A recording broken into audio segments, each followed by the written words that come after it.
Patrick Cohen. Anis Mida, bonjour. Bonjour Patrick, bonjour à tous. Ce matin, vous nous parlez d'une technologie qui remplace les panneaux de signalisation par des messages sonores que seuls les automobilistes entendront. Oui, c'est vraiment une bonne idée. Imaginez, vous êtes au feu rouge, vous attendez tranquillement, et quand le feu passe au vert, pas besoin de quitter la route des yeux, vous entendez une petite voix qui dit « Ça y est, le feu est vert, allez-y, le feu est vert ». Pourtant, le piéton qui, lui, juste à côté du feu, lui, n'entend strictement rien, les riverains non plus, uniquement ceux qui sont dans les voitures. Eh bien, c'est ce que permettent ces nouveaux panneaux de signalisation qu'on appelle ultrasoniques.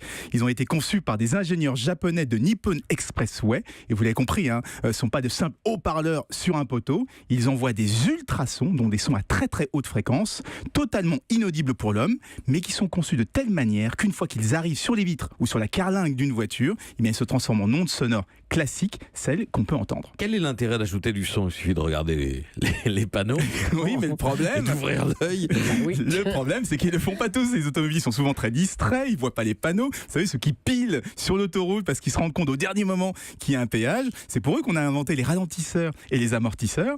Et puis, il y a le problème des travaux, parce que les panneaux de travaux sont censés être bien visibles. Pourtant, il y a régulièrement des accidents parce que les gens ont l'habitude de prendre le même trajet. Du coup, ils font pas attention et ils finissent dans les barrières parce que la route était fermée. Eh bien, c'est le principal objectif de ces panneaux, prévenir des travaux et des voies qui sont fermées avec des messages d'alerte sonore pour être certain que même les plus distraits prendront conscience du danger. C'est encore un projet où ils sont déjà déployés, ces panneaux? Alors les premiers seront installés à partir de la semaine prochaine à Okinawa au Japon, justement sur une autoroute où les voies seront fermées pour travaux. Mais on peut imaginer d'autres usages. Par exemple, s'il y a du verglas, la petite voix nous dire attention, attention, ça glisse. Si on roule trop vite, attention, maintenant c'est limité à 80, c'est plus 90. Et je suis sûr que cette petite voix qui résonne dans la voiture serait bien plus efficace que certains radars pédagogiques qui affichent, vous savez, la vitesse là avec une petite tête qui fait la moue. Merci à vous, Anis Mida. Europe 1.